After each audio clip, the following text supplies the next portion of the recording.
ನಮಸ್ಕಾರ ಸ್ನೇಹಿತರೆ, ಕೆಸಿಇಟಿ 2024 ಅಪ್ಡೇಟ್ಗೆ ನಿಮಗೆ ಸ್ವಾಗತ ಸುಸ್ವಾಗತ. ನೋಡಿ, ಇಲ್ಲಿ ಸಿಇಟಿ ವಿದ್ಯಾರ್ಥಿಗಳು ಒಂದು ತಪ್ಪನ್ನಾದ್ರೆ ಮಾಡ್ತಿದ್ದಾರೆ. ಇಲ್ಲಿ ನಾವು ಯೂಟ್ಯೂಬರ್ಸ್ ಎಲ್ಲರೂ ಅಷ್ಟೇ, ಇಲ್ಲಿ ಎಜುಕೇಶನ್ ವಿಡಿಯೋಸ್ ಕೊಡುವಂತಹ ಯೂಟ್ಯೂಬರ್ಸ್ ಎಲ್ಲರೂ ಅವ್ರ ವಿಡಿಯೋಸ್ ಮಾಡಿ ತಿಳಿಸ್ತಾನೆ ಇರ್ತಾರೆ. ಆದ್ರೂ ಸಿಇಟಿ ವಿದ್ಯಾರ್ಥಿಗಳು ಈ ಒಂದು ತಪ್ಪಾದ್ರೆ ಮಾಡ್ತಿದ್ದಾರೆ. ಯಾಕೆ ಈ ರೀತಿ ಮಾಡ್ತಿದಾರೋ ಗೊತ್ತಿಲ್ಲ.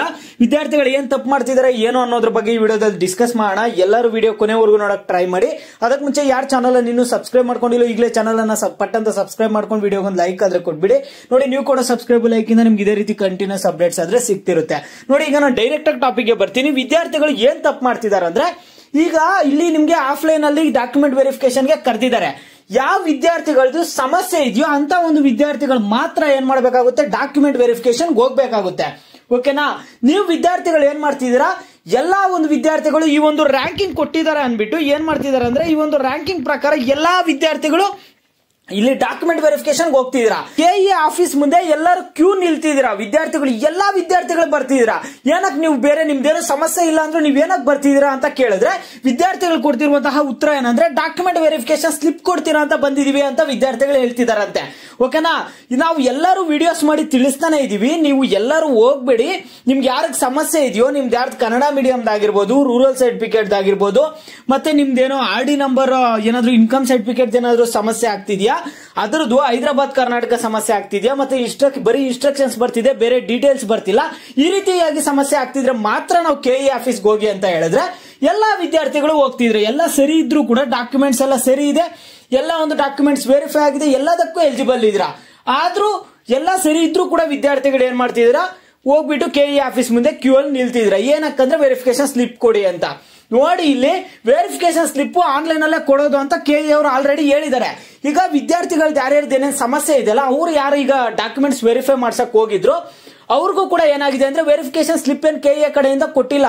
ಅವ್ರೇನ್ ಹೇಳ್ತಿದ್ದಾರೆ ಗೊತ್ತಾ, ವೆರಿಫಿಕೇಶನ್ ಸ್ಲಿಪ್ ಏನ್ ಕೊಟ್ಟಿಲ್ಲ, ವೆರಿಫೈಡ್ ಲಿಸ್ಟ್ ಅಂತ ನಿಮ್ಗೊಂದು ಬಿಟ್ಟಿದ್ರಲ್ಲ, ಆ ಲಿಸ್ಟ್ ಅಲ್ಲಿ ನಿಮ್ಮ ಒಂದು ಡಾಕ್ಯುಮೆಂಟ್ಸ್ ಅಪ್ಡೇಟ್ ಆಗಿರುತ್ತೆ, ನೀವು ಈಗ ಚೇಂಜ್ ಮಾಡಿಸಿರುವಂತದ್ದು, ಹೋಗಿ ಚೆಕ್ ಮಾಡ್ಕೊಳ್ಳಿ ಅಂತ ಹೇಳಿದ್ದಾರೆ. ನೀವು ಡಾಕ್ಯುಮೆಂಟ್ಸ್ ಏನು ಅಪ್ಡೇಟ್ ಮಾಡಿಸಿದ್ರ ಅದು ಚೇಂಜ್ ಆಗಿರುತ್ತೆ, ಹೋಗಿ ಚೆಕ್ ಮಾಡ್ಕೊಳ್ಳಿ ಅನ್ಬಿಟ್ಟು ವೆರಿಫೈಡ್ ಲಿಸ್ಟ್ ಅಲ್ಲೇ ಚೆಕ್ ಮಾಡಕ್ ಹೇಳಿದ್ದಾರೆ. ಅವ್ರಿಗೂ ಏನ್ ಡಾಕ್ಯುಮೆಂಟ್ ವೆರಿಫಿಕೇಶನ್ ಸ್ಲಿಪ್ ಕೊಟ್ಟಿಲ್ಲ.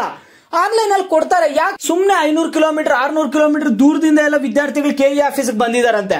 ಸುಮ್ನೆ ಅಂತೂ ವಿದ್ಯಾರ್ಥಿಗಳು ಬಂದಿದ್ದಾರಂತೆ. ಮತ್ತೆ ಇಲ್ಲಿ ಇನ್ನೊಂದು ಏನಾಗಿದೆ ಅಂದ್ರೆ, ಇಷ್ಟು ರಶ್ ಇದೆ ಅನ್ಬಿಟ್ಟು ಏನ್ ಮಾಡಿದಾರೆ ಅಂದ್ರೆ, ಈಗ ಇನ್ಕಮ್ ಡೀಟೇಲ್ಸ್ ಏನ್ ಅಪ್ಡೇಟ್ ಮಾಡಬೇಕು, RD ನಂಬರ್ದೆಲ್ಲ ಏನೇನು ಅಪ್ಡೇಟ್ ಮಾಡೋದಿರುತ್ತೆ, ಅದನ್ನ ಅಪ್ಡೇಟ್ ಮಾಡ್ಕೊಳ್ಳಕ್ಕೆ ಕೆಇಎ ಅವರು QR ಕೋಡ್ ಅನ್ನ ಕೊಟ್ಟಿದ್ರಂತೆ ಅಲ್ಲಿ ವಿದ್ಯಾರ್ಥಿಗಳಿಗೆ. ಸಾಕಷ್ಟು ಜನ ವಿದ್ಯಾರ್ಥಿಗಳು ಕಾಮೆಂಟ್ ಮಾಡ್ತಿದ್ರು, ನಾವು 700-800 ಕಿಲೋಮೀಟರ್ ದೂರದಿಂದ ಬಂದಿದ್ವಿ, ಇಲ್ಲಿ ಬರೀ QR ಕೋಡ್ ಕೊಟ್ಟಿದ್ದಾರೆ. ಆ QR ಕೋಡ್ ಅನ್ನೇನೋ ನಮಗೆ ವೆಬ್ಸೈಟ್ ಅಲ್ಲೇ ಕೊಟ್ಟಿದ್ರೆ ನಾವು ಅಲ್ಲೇ ಚೇಂಜ್ ಮಾಡ್ಕೊಂತಿದ್ವಲ್ಲ, ಆ ಒಂದು ಸ್ಕ್ಯಾನರ್ ಮುಖಾಂತರನೇ ನಾವೆಲ್ಲ ಒಂದು ಏನ್ ನಮ್ಗೇನ್ ಡೀಟೇಲ್ಸ್ RD ನಂಬರ್ ಎಲ್ಲ ಅಪ್ಡೇಟ್ ಮಾಡ್ಕೊಂತಿದ್ವಲ್ಲ ಅಂತ ವಿದ್ಯಾರ್ಥಿಗಳು ಕೇಳ್ತಿದ್ದಾರೆ. ಆದ್ರೆ ಏನು ಮಾಡಕ್ಕಾಗಲ್ಲ, ಈಗ ಸ್ಕ್ಯಾನರ್ ಕೊಟ್ಟಿದಾರಂತೆ. ಈಗ ಇನ್ನ ನಾಳೆ ಲಾಸ್ಟ್ ಇದೆ, ಕೌನ್ಸಿಲಿಂಗ್ ಬಂದ್ಬಿಟ್ಟು ನಾಳೆ ಲಾಸ್ಟ್ ಇದೆ. ಇಲ್ಲಿ ನೋಡಿ, ಈ ಒಂದು ರ್ಯಾಂಕ್ ಅಲ್ಲಿ ಯಾರು ಇರ್ತಿರೋ ನೀವು ವಿದ್ಯಾರ್ಥಿಗಳು, ದಯವಿಟ್ಟು ನಿಮ್ದೇನಾದ್ರು ಸಮಸ್ಯೆ ಇದ್ರೆ ಮಾತ್ರ ಹೋಗಿ. ನಿಮ್ದು ಏನು ಸಮಸ್ಯೆ ಇಲ್ಲದೆ ಇದ್ರೆ ಏನಕ್ಕೆ ಹೋಗ್ತಿದ್ದೀರಾ ನೀವು? ನಾಳೆ ಲಾಸ್ಟ್ ದಿನ ಇದೆ. ಈ ವಿಡಿಯೋನ ನಿಮ್ಗೆ ನೆನ್ನೆನೆ ಮಾಡಿ ತಿಳಿಸ್ಬೇಕಿತ್ತು. ಓಕೆನಾ? ನಿಮ್ಗೆ ಈಗ ಮಾಡಿ ತಿಳಿಸ್ತಿದ್ದೀನಿ. ಯಾಕಂದ್ರೆ ಸಾಕಷ್ಟು ಜನ ಕಾಮೆಂಟ್ಸ್ ಮಾಡ್ತಿದ್ರು, ಈಗ ನಾವು ಹೋಗ್ಬೇಕಂತ ವಿದ್ಯಾರ್ಥಿಗಳು ಮತ್ತೆ ಕಾಮೆಂಟ್ ಮಾಡ್ತಿದ್ದಾರೆ. ನಾವು ವಿಡಿಯೋಸ್ ಅಲ್ಲಿ ಹೇಳ್ತಾನೆ ಇದೀವಿ, ಯಾರಿಗೆ ಸಮಸ್ಯೆ ಇದ್ರೆ ಅವ್ರು ಮಾತ್ರ ಹೋಗಿ ಅಂತ. ನೋಡಿ, ದಯವಿಟ್ಟು ನಿಮ್ದೇನಾದ್ರು ಸಮಸ್ಯೆ ಇದ್ರೆ ಮಾತ್ರ ಕೆಇಎ ಆಫೀಸ್ಗೆ ಹೋಗಿ. ಸುಮ್ಮನೆ ಏನಕ್ಕೆ ಹೋಗ್ತೀರಾ? ನಿಮ್ಗೆ ಬಸ್ ಚಾರ್ಜ್ ದುಡ್ಡು ಎಷ್ಟು ದೂರದಿಂದ ಹೋಗ್ಬೇಕಾಗುತ್ತೆ, ಯಾಕೆ ಅಷ್ಟೊಂದೆಲ್ಲ ಕಷ್ಟ ಪಡ್ತೀರಾ ಹೇಳಿ? ವೆರಿಫಿಕೇಶನ್ ಸ್ಲಿಪ್ ಬಿಟ್ಟಾಗ ನಾವ್ ಹೇಳ್ತೀವಿ, ಡಾಕ್ಯುಮೆಂಟ್ ವೆರಿಫಿಕೇಶನ್ ಸ್ಲಿಪ್ ಬಿಟ್ಟೇ ಬಿಡ್ತಾರೆ. ಆ ಡಾಕ್ಯುಮೆಂಟ್ ವೆರಿಫಿಕೇಶನ್ ಸ್ಲಿಪ್ ಬಿಡದೆ ನಿಮ್ಗೇನು ಆಪ್ಷನ್ ಎಂಟ್ರಿ ಏನ್ ಮಾಡಲ್ಲ. ಓಕೆನಾ? ವೆರಿಫಿಕೇಶನ್ ಸ್ಲಿಪ್ ಆನ್ಲೈನ್ ಅಲ್ಲೇ ಬಿಡ್ತಾರೆ. ಈಗ ಹೇಳ್ತಿದ್ದೀನಿ ನೋಡಿ, ಕ್ಲಾಸ್ ಎ ವಿದ್ಯಾರ್ಥಿಗಳಿಗೆ ಆನ್ಲೈನ್ ಅಲ್ಲೇ ಬಿಡ್ತಾರೆ ಡಾಕ್ಯುಮೆಂಟ್ ವೆರಿಫಿಕೇಶನ್ ಸ್ಲಿಪ್. ಅದ್ ಬಿಟ್ಟಾಗ ಯಾವ ರೀತಿ ಡೌನ್ಲೋಡ್ ಮಾಡೋದು ಏನು ಅಂತೆಲ್ಲ ತಿಳಿಸ್ತೀವಿ. ಈಗ ಸುಮ್ಮನೆ ಹೋಗ್ಬೇಡಿ. ನಿಮ್ದೇನಾದ್ರು ಸಮಸ್ಯೆ ಇದ್ರೆ ಮಾತ್ರ ಹೋಗಿ ನಾಳೆ. ಓಕೆನಾ? ನಿಮ್ದೇನೂ ಸಮಸ್ಯೆ ಇಲ್ಲ ಅಂದ್ರೆ ಆರಾಮಾಗಿ ಮನೇಲಿ ಕೂತ್ಕೊಳ್ಳಿ. ಓಕೆನಾ? ಇದು ಸದ್ಯಕ್ಕೆ ಅಪ್ಡೇಟ್ ಗಾಯ್ಸ್. ನಿಮ್ಗೆ ಬೇರೆ ಏನೇ ಡೌಟ್ಸ್ ಇಲ್ಲಿ ವಿಡಿಯೋಗೆ ಲೈಕ್ ಮಾಡ್ಬಿಟ್ಟು ಕಾಮೆಂಟ್ ಮುಖಾಂತರ ತಿಳಿಸಿ. ನೋಡಿ, ಸಾಕಷ್ಟು ಕಾಮೆಂಟ್ಸ್ ಆದ್ರೆ ಬರ್ತಿರ್ತವೆ, ಎಲ್ಲಾ ಕಾಮೆಂಟ್ಸ್ಗೂ ರಿಪ್ಲೈ ಮಾಡಕ್ಕಾದ್ರೆ ಆಗಲ್ಲ. ನೀವು ನಮ್ಮ ಚಾನಲ್ ಅಲ್ಲಿ ಸ್ಪೆಷಲ್ ಮೆಂಬರ್ ಆಗಿ ಜಾಯ್ನ್ ಆದ್ರೆ ನಿಮ್ಗೆ ಎಲ್ಲಾ ಕಾಮೆಂಟ್ಸ್ಗೂ ರಿಪ್ಲೈ ಆದ್ರೆ ಸಿಗುತ್ತೆ. ನೋಡಿ, ಯಾವ ರೀತಿಯಾಗಿ ಸ್ಪೆಷಲ್ ಮೆಂಬರ್ ಆಗಿ ಜಾಯ್ನ್ ಆಗೋದು ಅನ್ನೋದನ್ನ ತೋರಿಸ್ತೀನಿ. ಚಾನಲ್ ನೇಮ್ ಪಕ್ಕದಲ್ಲಿ ಜಾಯ್ನ್ ಅಂತ ಕಾಣ್ತಿರುತ್ತೆ, ಅದ್ರ ಮೇಲೆ ಕ್ಲಿಕ್ ಮಾಡಿ. ಕ್ಲಿಕ್ ಮಾಡಿದ್ಮೇಲೆ special member in channel guarantee reply for students comments 29 rupees ತೋರಿಸ್ತಿರುತ್ತೆ. ಅಲ್ಲಿ ಜಾಯ್ನ್ ಆಗಿ.